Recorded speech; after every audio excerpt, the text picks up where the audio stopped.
Is this the way to Sheffield Wednesday? Norwich, Ipswich and the Black Country. Wrexham boys are making history. The championship awaits for me. Croeso, hello, welcome back to Rob, Ryan, Red, the Wrexham podcast, brought to you in association with Red 10 People Development. As another season draws to an end and another season ends with promotion, myself and Nath will look back at the campaign as a whole. We'll also talk about our weekend trip to Lincoln. And yeah, before we start looking ahead to the promised land of the championship and what that has to offer for us in the coming weeks. So on today's podcast, it'll be a retrospective at the season that's just been. Sit back and relax and see if you agree with myself and Nave's thoughts on the campaign.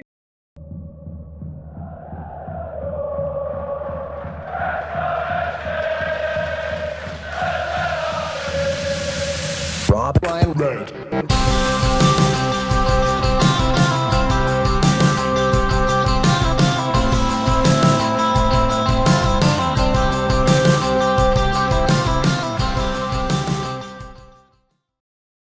So Nave, Lincoln, very, very nice. Lovely place, yeah. Lots of people were heavily invested, I'm sure, on whether we were going to go for an Indian or a Chinese. And we met, a little bit... Where did we meet? Not the middle. It wasn't there, but we met somewhere in between and went for a Korean BBQ. So very much enjoyed it. It was a good place to end the season, bank holiday. Highly recommend Lincoln. If you haven't watched our video of our little weekend rendezvous, you should. Definitely, yeah. There's a YouTube vlog out there. If you're listening on the audio platforms, get over to YouTube, leave a like and subscribe there. And of course, early doors, if you're new around here, please do subscribe and drop a like on some of our videos as well. It really does help us to grow the channel in what supposes to be a very important summer. And Nath, the football, we said it wouldn't really matter on the final day against Lincoln. We were just there for the party, the celebration. And in the end, it was a thoroughly enjoyable match as well. Yeah, I would say it was a thoroughly enjoyable 45 minutes. I don't really know what happened in the first half. It was a very strange occasion where it just passed me by. It was like it started and then it was half time and I didn't really know what happened. Arthur Conquo played really well over the course of the game. But no, it was just a very, very good occasion. Really happy for Ryan Longman, got his first goal. And who doesn't love, in a dead rubber game, still taking your shirt off and taking the booking and then basically doing a lap of honour when you get subbed off. Big fan of that for Ryan Longman. And I loved it at the very, very end because you saw some real, enthusiasm and emotion from Parky. You could see what it meant to him to get over 90 points, get 2 points a game. That was clearly important to him. And he said as much post-match and in the dressing room to the players. That was a key factor to him. And we spoke last week, didn't we, about what does he do with Mullin? What does he do with Palmer? And in the end, he did what I think most people thought he would do, which was just pick the strongest team so he could get over the 90-point mark. And he did. And he didn't hand out any charity appearances. So, yeah, he was vindicated. A good win, another clean sheet for a defence that's been incredible this season. And yeah, just a thoroughly enjoyable day. You don't get many of those as a football fan where there's no stress and just constant delirium. But we did. We're very lucky. Exactly. These last games of the season can often be an extension of pre-season, can't they? And we were saying beforehand, I'm glad we're not going to Lincoln with something to play for, or having to know you have to get a result. Arguably might have been harder going to Lincoln needing a point rather than a win, because if you need a win, it's a very simple task. Go out there and win the match, obviously. But if it's to avoid defeat, that's when the mentality can become an issue. Obviously, Wrexham's mentality has not been an issue all season, but hey, we're pessimists. One day we might be optimistic, like lots of you who are listening at home. And yeah, Nathan, I was going to talk to you about sort of individual performances because, it wasn't to be for the... We're saying maybe a farewell for some of those players. It still could have been for those who played in the game, but Parky went as strong as we expected. Longman, of course, like you said, getting the goal. Elliot Lee's header was really good as well. Does that make him outright top goal scorer for the season as well with 9 goals? Right. Which I think's kind of gone under the radar in a weird way. Like I feel like Elliot Lee's had a really under the radar season, and yet has finished as our top goal scorer in a back-to-back promotion campaign, which is very, very odd, isn't it, really? But he's sort of just gone about his business. I don't know. I feel like he's one of the players where there's been this sort of discourse of saying, well, he's kind of found his level at League One. But, like you said, when you look at those numbers, he the metrics there do support that he's had a good season in that regard because he's been part of a promotion winning side and he's been a key performer for them. But maybe his influence on games hasn't quite been the same. There's been spells in and out of the team. Was he injured for a part of it as well? I seem to recall, and it's been a bit stop start. But I think it's just the nature of going higher up the divisions, isn't it? That he's going to have less time on the ball. It's going to be harder for him to have the same sort of goal scoring impact as we've seen in the past. But he's still an integral member of the squad, and I think again, which we'll look at in the weeks ahead. He still has a very unique role in that Wrexham team of actually linking the midfield and the forward play, which is a real talent and is something that might actually become more important when you go to the Championship. And we talk about how next season there's going to be a real emphasis on individual talent winning your matches, on those special players.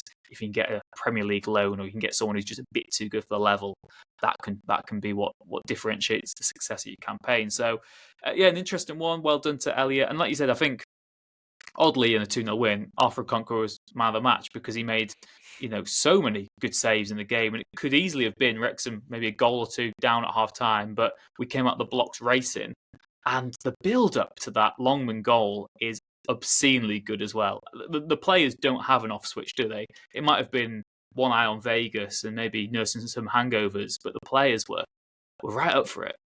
I like the fact that Ryan Longman gave an interview a day or so ago to the BBC, I think it was, and he said that all the lads have been telling him about, how good it's going to be in Vegas, and even what you're imagining right now, it'll be 10 times better than that. So no doubt. And you saw Parky's speech afterwards where he said, just make it back alive and then I'll be happy. So I'm going to turn my phone off. I'm going to wait for them to land back and I'll turn my phone back on if they're all in one piece. I don't know if he's expecting some sort of,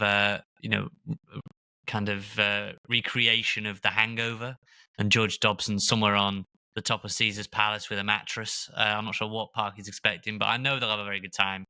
But yeah, Longman, I was really pleased for him because I think he's had some good games. He's probably had more good games than bad since coming in. But, in a system where it's a back three, you are so heavily dependent on those wing back positions. And I know some people were saying to me at Lincoln about how they think Barney's dropped off and maybe they were surprised that Brian Barnett made team of the season for the entire division. And I know we've spoke before about his 9 assists being slightly skewed given he got a hat-trick of assists in one game. But he was still right up there in the assist chart. And if you are going to oust Ryan Barnett from the team, you are under pressure to deliver. And I thought it was a really, really good finish, like you say, to cap off a brilliant move. And the celebration, was it his mum and dad at the front? It looked like some family there that were at the front. He got to hug them. And then obviously fans broke out into a chant of Ryan Longman. So, I was happy for him. In a game which didn't actually mean anything, try telling Ryan Longman it didn't mean anything. I'm sure he will remember his first goal in Wrexham colours fondly. And speaking as well, Nate, you mentioned of the actual away end, we saw Yoda, we saw horses, we saw traffic cones. We saw it all, didn't we, at Lincoln? It was a real party atmosphere. Also, the birth of the new Wrexham chant, is this the way to Sheffield Wednesday? The championship awaits for me. It was just a raucous day, wasn't it? And that's been in my head ever since the weekend. It is a very, very good chant. I think that's on our list of... We've basically written down all the chants, haven't we? All, as many as we can remember, on the website, robryanred.com. Easy enough to find on there if you're not sure about the chants. But yeah, championship awaits for me to the tune of Is This the Way to Amarillo. Give it a rendition for anyone who's not heard it. I've got to give it a rendition. We can both give it a rendition, can't we? I'm slightly unsure of the second line now. So is this the way to Sheffield Wednesday? Is this the way to Sheffield Wednesday? Norwich, Ipswich, and the Black Country. Wrexham boys are making history. The championship awaits for me. Imagine if we were in tune and in time. Well, that wouldn't be entertaining if we were in tune and on time. I know, but yes, fans, is this the way to Sheffield Wednesday? Norwich, Ipswich, and the Black Country. That should be the intro to the pod on YouTube, shouldn't it? Really, Wrexham boys are making history. The championship awaits me. So whoever got that going, fair play. One of the better chants I've heard in a long while. That was similar to me, like when Town Away I Like It really got going at Peterborough. So that was like early on in the season. Can't remember exactly. But I remember Town Away I Like It was going for about 20 minutes straight. Like I've never seen Is that, anything like it, where it was just one chant for 20 minutes and Peterborough fans were coming out saying, that's going to be stuck in my head. And now they do their own version of it. yeah, I Because was gonna say they do Posh Away, I Like It, don't they? Posh Because Away I that was, Like It. So that's where it started really for them. And in a similar sort of way, it was. I know it was on and off at Lincoln, but for most of that second half, it was championship awaits for me, and I don't blame anyone. I was hooked on that. yeah. When I watched the match back, I watched like the extended highlights, whatever. You could really hear the crowd as well during that. The Wrexham fans were just incessant throughout the whole match. That the chanting was really loud. Sometimes when you're in away end, you can't quite grasp whether you're just in the epicenter and it sounds loud there, or whether it actually reverberates on the stadium. But it really did. I also want to say as well, what a setup at Lincoln. The fan park was amazing. The choice of food, the hospitality in general, kind of shows you what. And this is the plan for the racecourse long term, but it kind of shows what we're missing maybe. For sure, Given the they nailed it. Type that we've inherited, obviously the ownership's inherited at the racecourse. Can't really do too much more to the ground, but I thought Lincoln was a brilliant setup, and that fan zone was really fun, really good sort of choice of food. Home and away fans welcome in there as well. Yeah, it was a really impressive away day, and what a beautiful city as well. I really enjoyed it. They nailed it. I thought I think that was a good reminder of, obviously we've had the fan zone, haven't we, recently, which was a kind of close to what Lincoln had. I just thought Lincoln nailed it. Was a really, really good example of how you can maximize. When you say maximize revenue, it sounds like you are just kind of scalping fans. It wasn't that. It was just giving fans infinite options for drinks, for food, on the walk to. Was it on the walk to the away end? I feel like it was, right? Or were we already inside at that point? We kind of took a detour, didn't we, to get to the away end anyway? And inadvertently came across the fan zone, which had, like I said, all these nice places to eat, had sort of games for kids to get involved in, they had penalty shootout challenges, stuff like that. Very good. Just really good sort of atmosphere. And again, like we say this, what I've always hated, my pet peeve as a football fan, maybe a sports fan in general, is, you act how you're treated in a way. If you're giving people if you're ripping people off, they're going to be kind of disgruntled from the start. Don't give me just a crap burger and chips that cost me £10. Give me actual nice food. Yeah, it's a bit of a premium, but going to the football and being able to have a nice meal is such a treat, and being able to have nice sort of drink selections and things like that. It's just part of the matchday experience now. Rich, it is the end of the season when I'm going to ask you more about the food than the football. What did you end up buying yourself? I can't remember. I remember you were working on your Scran Francisco Instagram pun for a while, which was very good. I did enjoy that. But, what did you buy? What did you get yourself? I ended up getting a hot dog there, which was 10/10. I got one of those smash burgers where just the standard size burger was like a double or triple patty, and I went for I went controversially for a blue cheeseburger because I've got a core memory of going to anyone in North Wales might know OK Diner on the A55 with my dad growing up, and they used to do this black and blue burger, which is like barbecue sauce, blue cheese, and onion ring. And it's just a core memory in my mind. I'm always trying to get that hit. I'm trying to get back to that hit of the blue cheese. So yeah, I went for a blue cheeseburger. It was delicious, really filling. I think it was like 10 quid and a nice brioche bun. Happy to pay that. You know what I have just remembered is when you and we were walking around Lincoln, and I didn't get the lady's name, so I do apologise, but we sort of intruded on a set of Wrexham fans' breakfast, and we were told that we sound like our voices on the podcast sound like our real voices, which is always good. And we sound. Did she say we were younger than we sound? Or we sound? I think she said that we sounded like old men. Actually, we sounded like old men, but we're actually a lot younger than we sound. Yeah. So I'm going to take that as wisdom and not kind of old age. Again, we can't give Lincoln too much credit for just being a nice place, because some places just inherently aren't nice places. For sure. It was just a really good setup, really nice away day on all that. And I guess it brings us kind of neatly, Nath, to what we want to get onto is the awards section of the podcast. They were obviously announced on Sunday. There was the event at the Kairos. They had some bands play and they had lots of awards given out. Looked like a decent enough event. I know there was a few complaints maybe about the PA system, the tannoy in the actual stadium. I think that's always kind of been a problem at the racecourse. But, elements of you fundamentally need to have a good sort of tannoy system at a football ground. I know atmospheres sort of create themselves. I'm not saying play goal music and all that crap, but that's something that maybe the club do need to address at some point. The awards ceremony looked all right.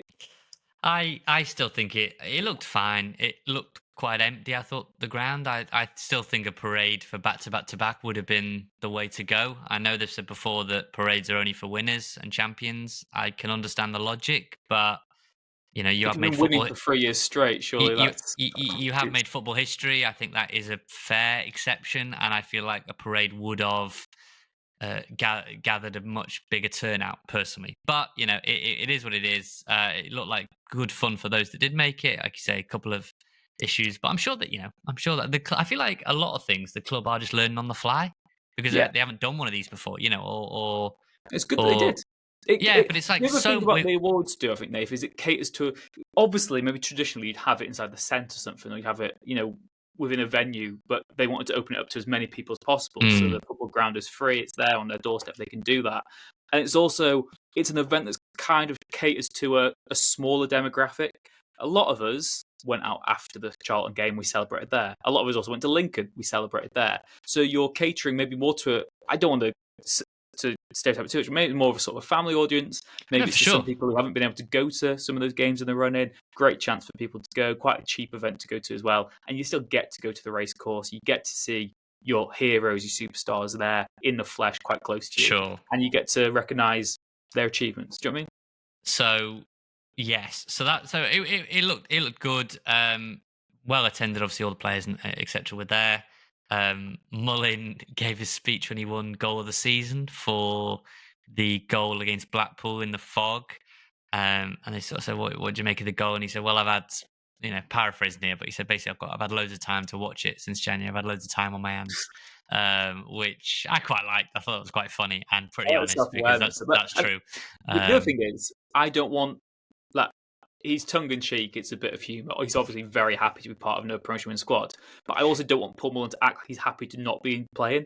Right. Of course, he wants to be playing. He wants to be playing every week, and I want him to have the belief that he'd do just as good as job playing because that's what makes him such a good football player. You don't want him to be happy and content with being outside the squad.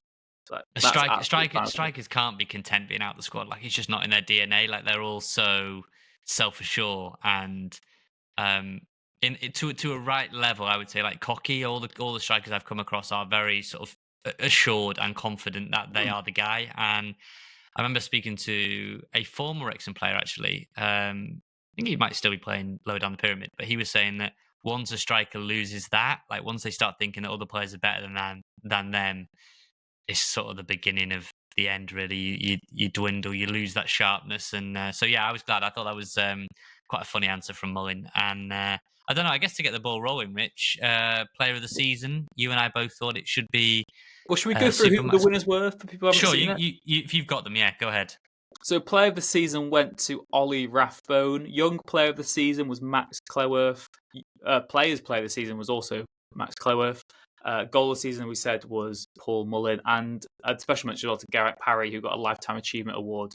Anyone who's, I guess, whatever stage of the journey you've joined, you'll know that G is an absolute legend. And maybe it doesn't always come across for maybe international fans to realise what an important figure he is in the history of Wrexham Football Club and someone that we all have sort of tales to tell, and he's always just been the heartbeat of the football club when we were in the doldrums, doing every job imaginable. He used to be so overrun and overstretched on match days, doing all the paperwork for almost everything, organising fixtures, talking to the FAs about player registration, helping out with the transfers. He was doing absolutely everything behind the scenes, and he was still very hospitable. Like, he used to give me lifts to matches, and we used to always have a good natter, and he'd always have time for anyone. And he is just Mr. Wrexham. And I know we idolise the players and we idolise the managers, particularly this crop. But again, there is no Wrexham Football Club would have died without people like Geraint, and it's so nice to see him recognised, and it's so nice as well, for him to get this achievement and to be able to bask in it. We've said in the past about other people who deserve the recognition now. I want them to experience it and see how loved they are, how grateful we are, and I'm so glad that Geraint gets to have that moment as well. So that was the one that really, really made me smile. Do you know what I mean when I saw that? I was like, I'm so happy for him. Really, he does deserve that at the very least. In terms of the other awards, then, well, I was going to say on Geraint, he's just a thoroughly nice man who, you in life, people are very divisive. I feel like everyone has opinions on different people. I've not met anyone who doesn't think Geraint Parry is as a stand-up bloke as you will find. I know And Mark every Crichton. former player as well. Anyone who's Yeah, ever interacted with Wrexham Football Club will have so much positivity to say about him. All the former managers, all the former players, yeah. even sort of the agents, everyone at boardroom level, everyone's had to interact with Geraint. Is privileged to have got to meet him, and it's great The for that.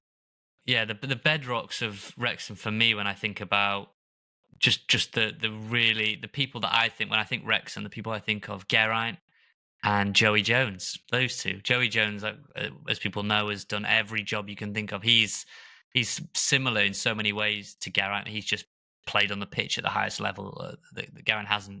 But Geraint has got down and dirty in every possible role, and much like Joey, he wouldn't have wanted an award and really wouldn't have wanted to have been on the stage in that way, receiving the Lifetime Achievement Award, but long overdue. And yeah, so just a big congratulations from the two of us to Geraint. He, no one deserves it more, I would say, than him.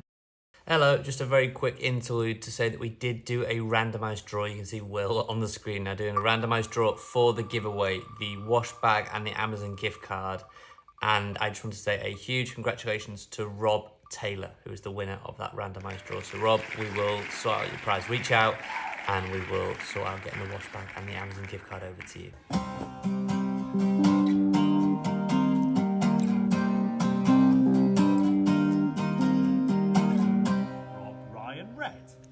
So that's an award we can agree on, Nath. We don't necessarily agree with the other ones, do we? I think we both voted when we were in the Korean BBQ. Actually, I voted for my Player of the Season awards at Lincoln. Player of the Season, Ollie Rathbone. He's, for me, certainly in the sort of top three. I just look at the entire campaign, and when you look at that campaign, we've said before, it's built on that solid defence, and that clean sheet record is absurd. I know when we had Sutty on the podcast, he wrote a piece and he's saying for him it was between Arthur or Max. I think we both agreed we would have. I think we both did vote for Max Clove, didn't we? In the end? Yeah. I wasn't surprised because you could just tell by the way it was moving on social media. And I should say, big congratulations to Ollie Rathbone. He's been huge for us. I think he's been our Player of the Year in the back end of the in the back him. end of the season. He's been phenomenal.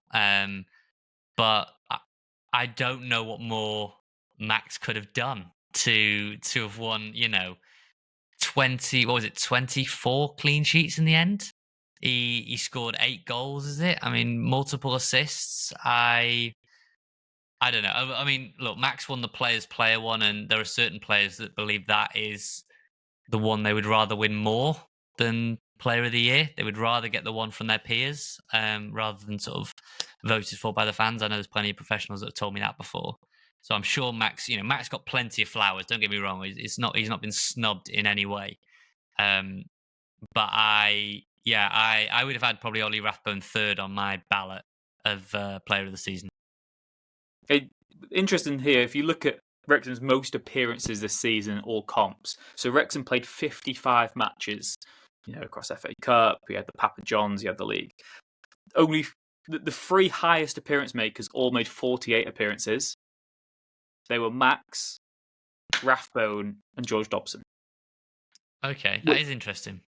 I found that particularly interesting. Rathbone scored as many goals as Max in the end. Both got 8 goals, so you can definitely see why. And obviously, the importance of Rathbone's goals as well towards the end of the season. You think of them that it is hard to argue against him, isn't it? And he was. I guess the other thing that Rathbone's got that maybe Max didn't always have is Rathbone covers so much ground. Like if you're watching a game, you can't not notice Rathbone. There'll be certain games where Max maybe goes under the radar a little bit because he's at his best when he doesn't have to do anything really. He can be really calm, collect on the ball. He can make some key interceptions. Obviously, there's some games where we're a bit more back to the wall, but we don't have loads of those this season. I know we had a lot of scrappy wins, but Rathbone was right in the heart of that. Irritating opponents as well. He's like a flea. He's a pest to the opposition, isn't he? Getting under their skin, that irritant. But he's also got that engine. He's got that quality at the other end of the pitch. So I can fully get why Rathbone got the award. I just, like I said, I think for Max as well, the age he is, and having never played at that level before. Every step up Wrexham make is also a step up for Max. And we Yeah. always think this could be the drop off, but it's not. He just gets better. And he's almost got to the stage now where he's almost more advanced than Wrexham are in the growth because he's that good at a footballer.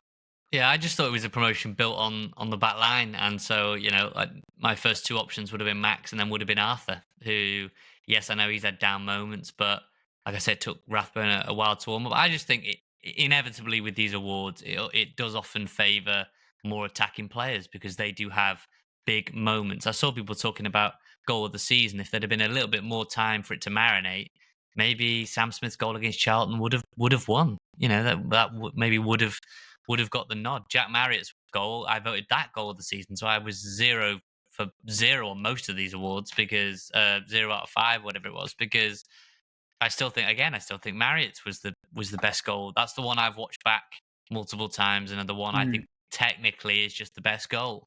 But inevitably, recency does impact these awards, and Rathbone's been great for us. Blackpool was huge in that second half. There have been other games where he's been, sort of dragging us up the mountain, and yeah, chuff for him. He seems like a really nice lad. I very much enjoyed his day in the live video, and he is one of those players you do believe can be part of a squad in the Championship. So, for what was he, 375,000? I mean, bargain. And again, proof that sometimes a player needs a bedding in process to get up to speed with their new tactics, their new teammates, what's expected of them. Because the first few months, he just didn't really fit into the squad. We didn't know how to use him properly. He was playing up front in some matches. It just wasn't quite clicking for him. And I remember being really impressed with him off the bench, Stockport away, where we lost 1-0. And maybe it's kind of since those sort of games where he was starting to have more of an influence. He's starting to then actually start matches, wasn't he? He wasn't for the first couple of months of the season. He wasn't in your sort of best 11, and he's ended it as one of the first names on the team sheet, arguably the most important player for the majority of fans, I suppose, because he's won the award. So yeah, really interesting one. Again, if you want to let us know your nominees for those, drop them in the comments below on YouTube. We do read them all. We don't always get time to read them out. We will get to a couple of emails at the end of this podcast, but we've got a very long summer to fill. So if you do email anything in, I'm always replying to YouTube comments anyway. I'm always replying. We will be reading them out, and we've got a really good backlog of good suggestions for topics and talking points, and a lot of transfer stuff in our email inbox at the moment, which we're holding on to because in the next couple of weeks we'll do a massive sort of transfer special of what we need to do, what we think will happen, realistic, unrealistic, dream signings, and all that stuff. So yeah, keep them coming in. robryanred@gmail.com, robryanred on all the socials as well. And if anything else you wanted to add on the awards, because like I said, I think we both went for Marriott as goal of the season, which was wrong. And we both went for Max's player of the season, which is... It wasn't an actual award, but who do you think would have been like the unsung hero of the campaign? Like, or the surprise of the season? One of those type of... Because for me, I would have to eat a large slice of humble pie on Matty James, who I thought down the stretch of the season... I'm not too prideful to say that I was very, very tough on him, and I was calling for him to be dropped for about a month straight. And Parkinson, obviously, he doesn't listen to the podcast for one, which is a good start. But secondly, if he does, he didn't listen to that advice because he kept playing him. And I just thought down the stretch of the season, it really showed the value of experience. And yeah, so for me, there were difficult moments, there were low moments, but really when it came to the crunch, I thought the unsung hero that knitted everything together was Matty James. For me, there's two sort of compelling ones. One of them doesn't feel like an unsung hero at all because we speak about it every week, but it's Stephen Fletcher. Because for the first half of the season, I said we should just release him. What's the point of him being around? Genuinely thought that. I thought he wasn't getting game time, he was injured, he's not going to have an influence on matches. And then he did what Stephen Fletcher does. And the argument now is we'll actually give him another year. There's a lot of fans who would agree with that. And again, you've got to hold your hands up and say, I thought that Wrexham should have released him, maybe gone and bought a different striker. Without Stephen Fletcher's goals, we don't get promoted this season. He was so clutch in so many moments. And his goals so often decided the result. Some people score when you're already 2-0 up or whatever. And it's nice to score the goal, but he was doing it so often in the key moments when it mattered most and getting us through games that we didn't deserve to win. So Stephen Fletcher is probably my unsung hero, despite being very much sung about, because, again, you've got to realise for the first few months of the season, he wasn't even really relevant in the Wrexham discussion at that point. You kind of just wrote him off as, well, he's not going to play again. He's not really going to get back into the fold. And the other one for me is, again, probably Wrexham's most talked about player, and it's James McClean, because I think he was better in League One than he was at League Two. And I had real doubts about whether he'd be able to be as good as he was really at wing back all season. His discipline never really boiled over to the extreme. He was so crucial in so many matches, dealing with the occasion. His experience was vital.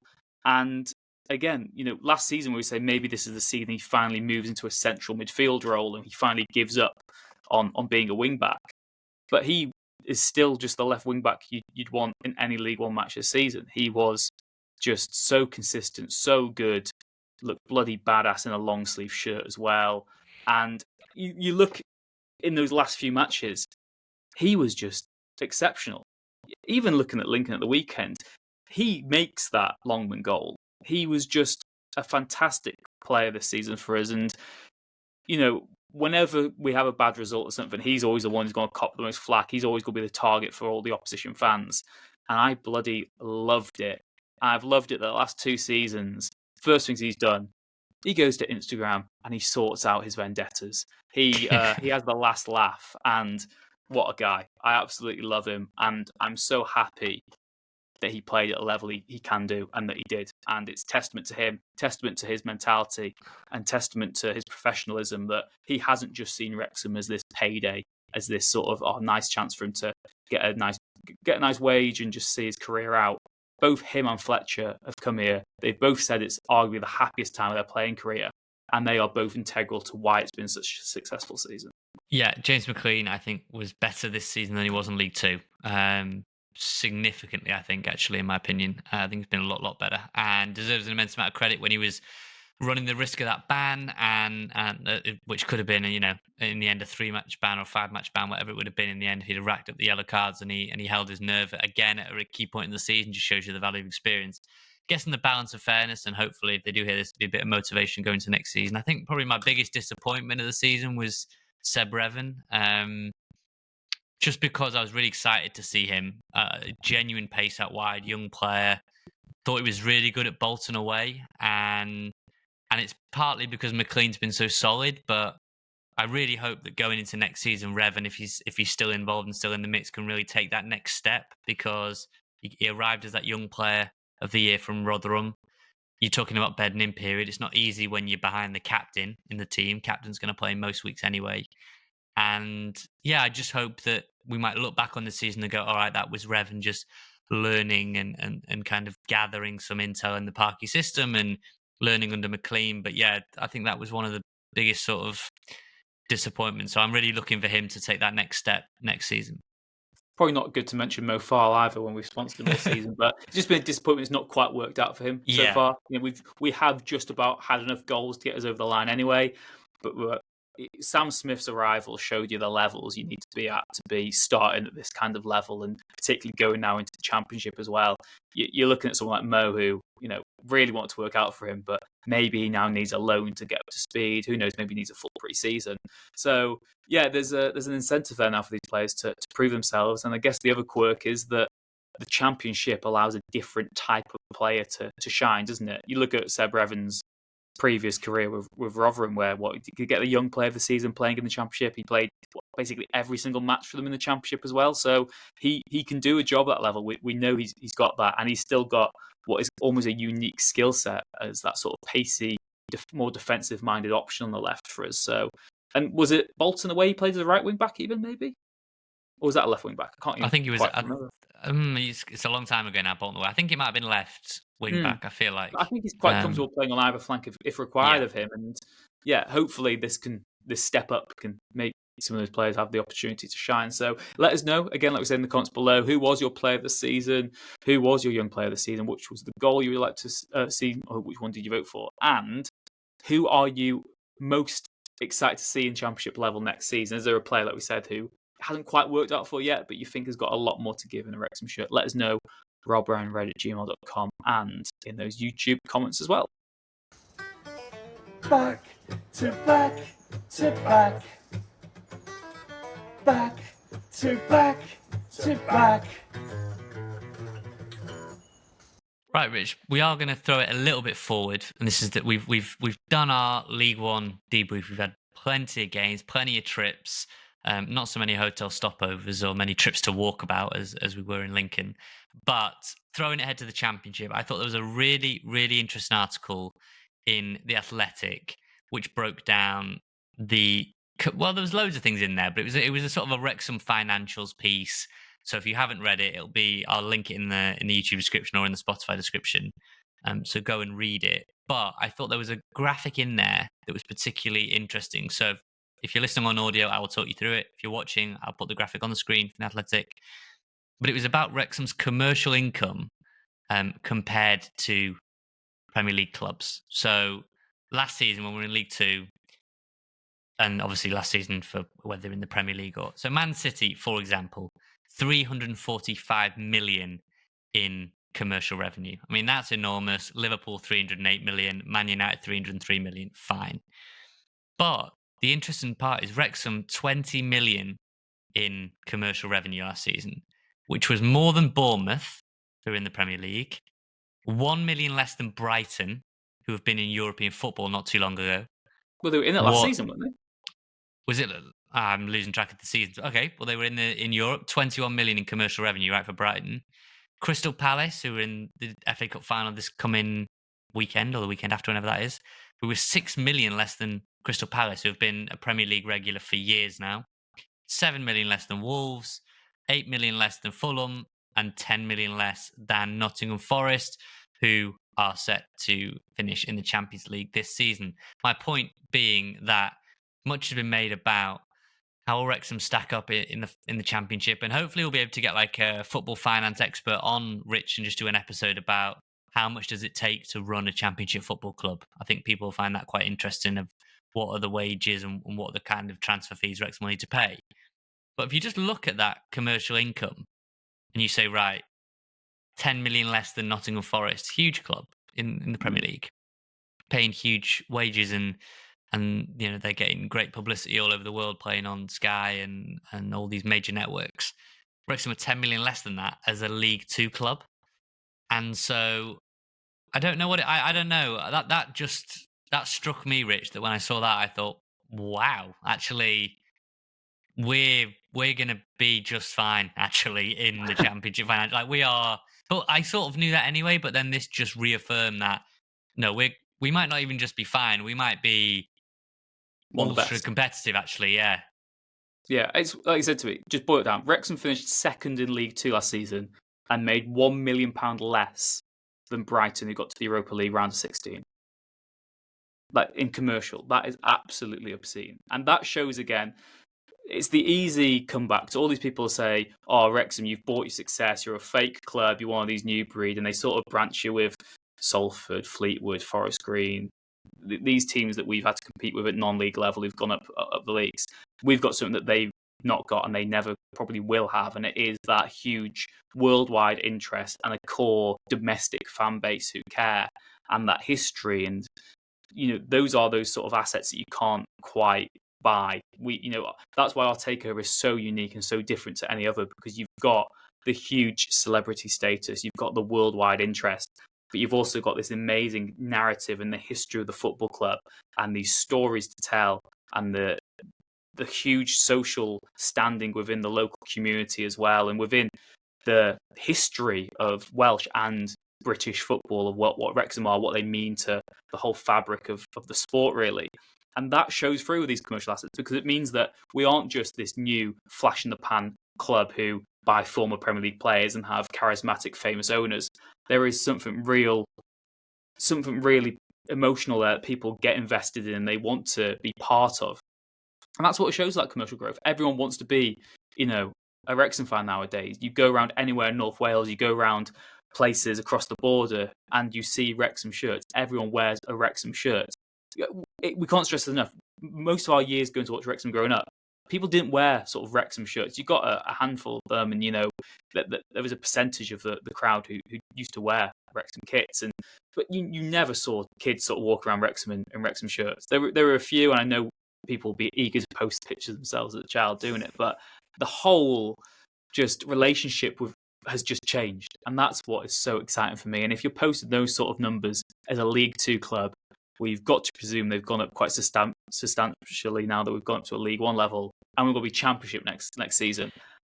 That is bewildering. Wrexham really are massive. Whether rival fans like it or not, the numbers don't lie.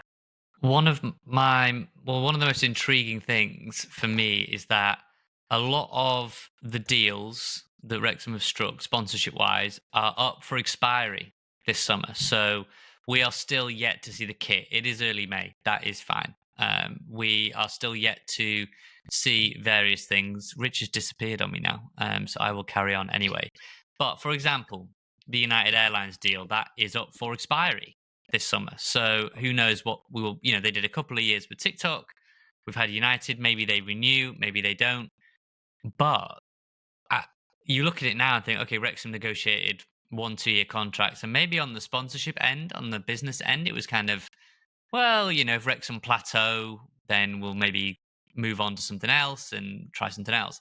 But actually, Wrexham have done it in a way where companies will be clamoring to put their name to Wrexham, and what does a bidding war equal? More money. So it's not a only real the figures, brave gamble, isn't it? right? So I think you look at it and go, oh, what if all of the, because if we'd have been stuck in League Two, which we didn't expect, but it's happened to Salford, it's happened to others. If we just got stuck in League Two, what would that have meant for the documentary, which is out next week, by the way, next Thursday in the US, I think next Friday in the UK? Would that have kept going if we'd just been stuck in League Two for 2-3 years in a row? Maybe, maybe not. What would have happened to the sponsors? Would they have gone up and up and up? Maybe, maybe not. So there was gamble on all sides, but yeah, I just want to say credit to those at the club that negotiated the deals, because I think they've always probably been thinking one sort of commercial deal ahead. It's like, all right, we've got this now, Stoke, and who knows down the line whether stadium naming rights will be. I'm sure there's loads of ways they're looking at how to make Wrexham as profitable as possible, and we're still waiting on season ticket prices and all these things that will be out, no doubt, in the coming days and weeks ahead. But there's a lot more money to be made by Wrexham, I think, off the pitch, and we've got a lot of people. We've got a lot of people at that football club that know how to maximise revenues, and so when I see rival fans talking about, oh, it's not that much, you'll see in the Championship, well, actually, you're using our League Two numbers. So I don't know why I'm pointing this thing off my sort of drying rack, but I've just picked that up. The numbers are only going to go up exponentially. So for people on a Wrexham hate watch, it could be a long few years for you. Honestly, it could be really difficult, because my feeling is, I think Rob tweeted as such, what is consolidation? They're just going to, knowing Wrexham, they're going to go for it again. They are going to go for it. They're going to splash some cash, I think. I think they're going to splash some serious cash. That's just my opinion this summer. And that's going to be partially funded by enormous wealth commercially. Yeah. The more I've been thinking about it since we got promoted, the more I think they're going to try it for 4 in a row here. Why wouldn't they? Literally, why wouldn't they? The same logic we used a year ago, where we said, well, we've got this momentum and we've got this mentality now. And once you lose that, it's very hard to get that momentum going again. This Wrexham team, is, like I said, has essentially won most weeks for 4 years in a row now. Okay, the core nucleus of the squad might have changed a bit, but the entire makeup of the football club is one of growth and belief, and one that doesn't take no for an answer, because we've done it. We've done three in a row. So why is this club suddenly going to say, well, this level's too far for us? Which we know. I really think Wrexham will give it a go next season. Rich, we know the Championship is hard. Let's not kid ourselves. One of the most difficult leagues. It always makes me laugh when people say it's the toughest league, one of the toughest leagues in the world to get out of, as if they haven't heard of the National League, which is an absolute meat grinder of a division. But take the actual professional league, if you want to call it that, whatever you want to call it.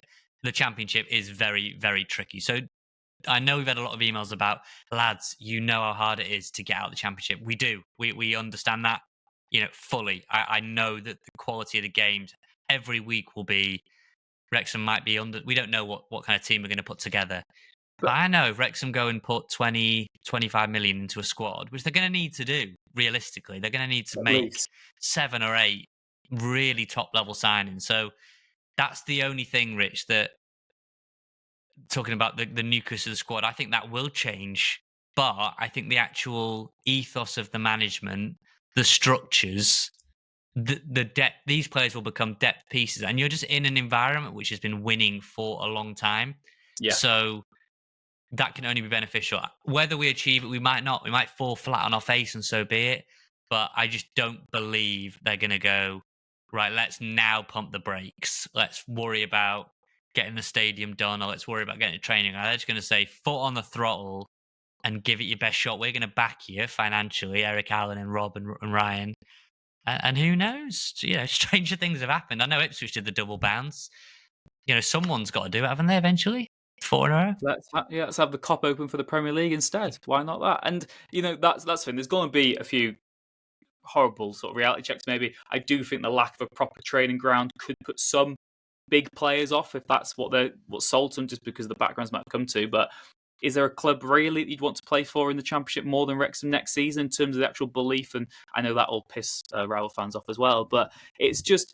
The other thing that I've been thinking there from my own point of view is if you look at the Championship, and I know we'll do this a lot more weeks to go, and we said we weren't going to get into today, is there's a lot of teams there whose sole purpose is just not to get relegated because of the finances that would be involved in that, and lots of them are just trying to survive.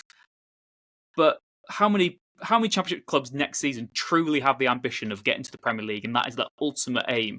There won't be many where that is the sole purpose of them next season, to get promoted. There'll be lots who want to give it a go, lots who just want to, be as sustainable as possible, and that's very admirable. But Wrexham go into it with nothing to lose, really, and they've got so much optimism behind them. They're going to give it the best shot they can. So hold on to your horses, hold on to your hats. 4 in a row, here we go. We will see. Yeah, we will see. What we won't see any more of, or at least not for a few more weeks, is fantasy football. Congratulations to Craig Jones, who won that trophy. I don't have it next to me. Richard's got the runners-up one, and they are identical. So, Craig Jones, if you are listening, I will reach out to you anyway on Twitter. Let us know your address. We will post out the inaugural Rob Ryan Red 10 trophy. There you go. There is the runners-up trophy. Do you know who came second? I should have got that up. It was 2 players. Craig was streets ahead, and Craig even won a trip to Wembley, I think, with the actual fancy he went to EFL. the Carabao Cup final, didn't he? He did. He went to the Carabao Cup final. But anyway, I naively have not pulled up my team because I think I dropped out the top 50 in the end. But it is people like Craig who put me off fantasy football, because he goes so far ahead of me in the first few weeks. I just think, what's the point? I just give up. So it's a good thing that I don't run a football team, because we would be giving up on our season very early on. But yeah, congratulations, and thank you to everyone who did get involved. I think next season we're going to look at a way, maybe whether it's through like a WhatsApp group or something, a way to sort of be more involved in the fantasy football environment for those who want to be. So you can have your Discord and chat about it a bit more. Maybe we sort of create a private page or something where people can have actual sort of conversation. We can dip in as well. We know not everyone listening is Rich. I finished outside the top 50. I finished 51st overall in the Rob Ryan Red Mini League. Thank you, by the way. We had like 400 players. Second, the runner-up that's getting a trophy, who finished with a whopping 3,631 points, was C. Biggs with Telly Tubsies. I will, if you're listening, then get in touch. If not, I will try to reach out to you. I'll try to track you down, and you will be getting a trophy also. So yeah, thanks to Red 10 for arranging the trophies. We will get those out to Craig and Mr. C, or Mr. or Mrs, whoever it is, C. Biggs with Teletubbies. So congrats on those. Any other business? The pitch has been ripped up, Rich. So we're going to get a new swanky £1 million pitch. I think under soil heating and all sorts. We're in the big leagues. We've got to act like a big team now. So splash that cash. But anyway, from now on, we're not going to be talking about League One. For the coming weeks, it's going to be foot to the floor Championship football. That is all we're going to be talking about. No more Korean barbecues for the time being. No more League Ones. we will be doing, and we will get into emails. Let's just Yeah, I save was going to emails for next say. week because we have I was lots, going to don't say we? as well. It's worth pointing out now that obviously we had all eyes on the League One season coming to an end. Orient getting in the playoffs on the final day with their win away at Huddersfield. Reading just missed out. What we do know now is a good chunk of the teams we will definitely be playing as well in the Championship next season. Obviously, Luton were relegated. I know that Wrexham supporters seem to be quite a mixed reception to their relegation. I think there is, obviously the headlines that they were in the Premier League last season, we were in League Two, now we've overtaken them, how quickly things can change. We obviously had those humdinger ties with Luton and playoff heartbreak during the non-league days. But some fans wanted to try and avenge it on the pitch. Some are just happy to see them go down with Cardiff. We also did, Nath, actually, we'll get onto this in a second. We got an email a few weeks ago asking what does that kind of mean for Welsh football, Wrexham being above Cardiff in the pyramid again, which hasn't happened for a long time. But these are the teams who are confirmed for the Championship next season. So these are all the places we will be going. We can get this into the Sheffield Wednesday channel if we want to. Wrexham will be playing next season Birmingham, Blackburn, Derby, Hull, Ipswich, Leicester, Middlesbrough, Millwall, Norwich, Oxford United, Portsmouth, Preston, QPR, Sheffield Wednesday, Southampton, Stoke City, Swansea City, Watford, and West Brom, with more to follow as well. Big leagues. It's I'm very, excited. very exciting. Who are you? If they, I know they're in the playoffs, so they might go up yet. But out of those, so Sunderland would be the team I'd be most looking forward to playing. But of those other ones, I wonder if like the glitziest one there might be, in a weird way, might be Watford. You just get Elton John and Ryan Reynolds pitching up at Vicarage Road together.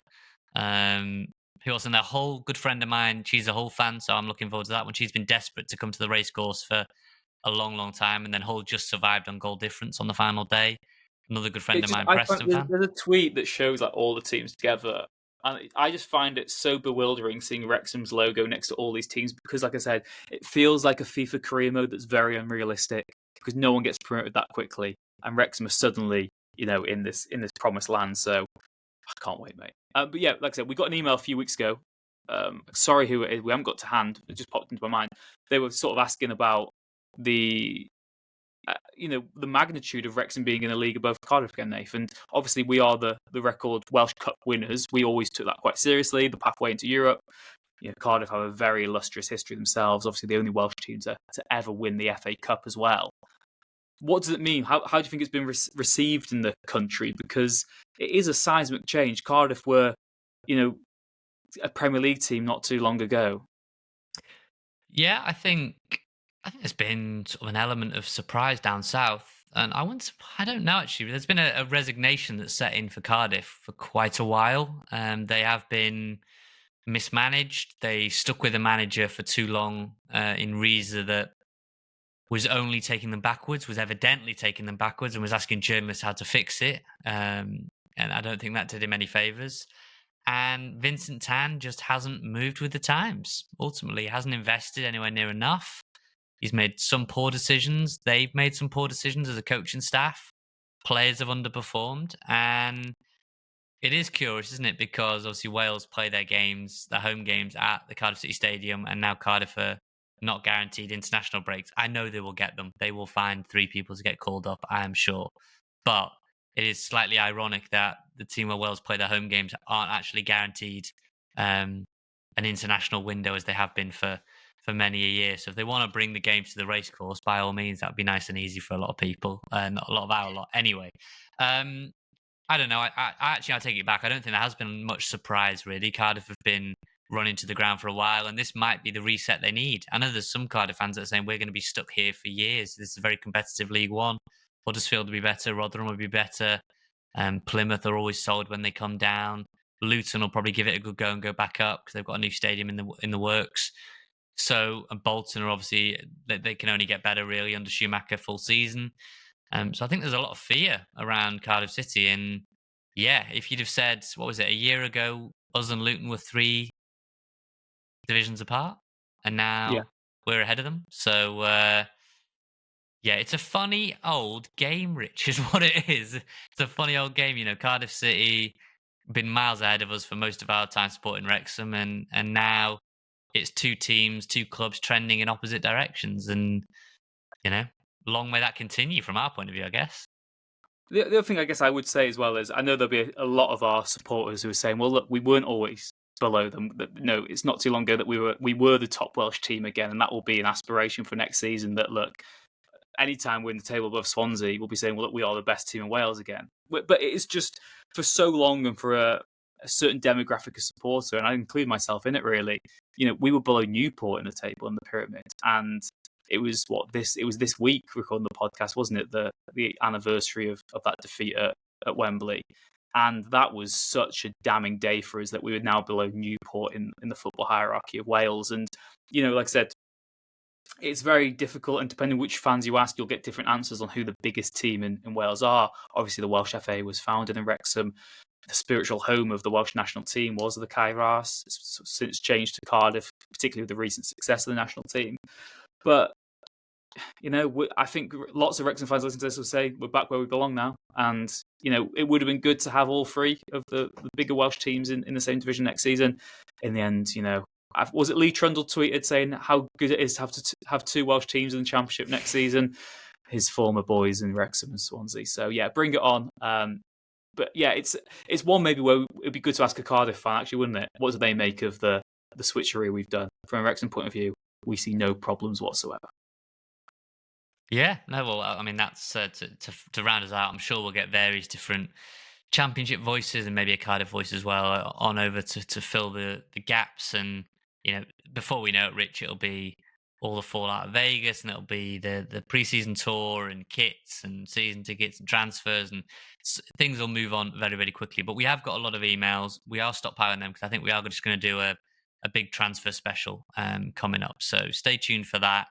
Hope you've enjoyed it this week, though. We've reminisced a little bit, looked forward a little bit, and all eyes on the Championship from here on out.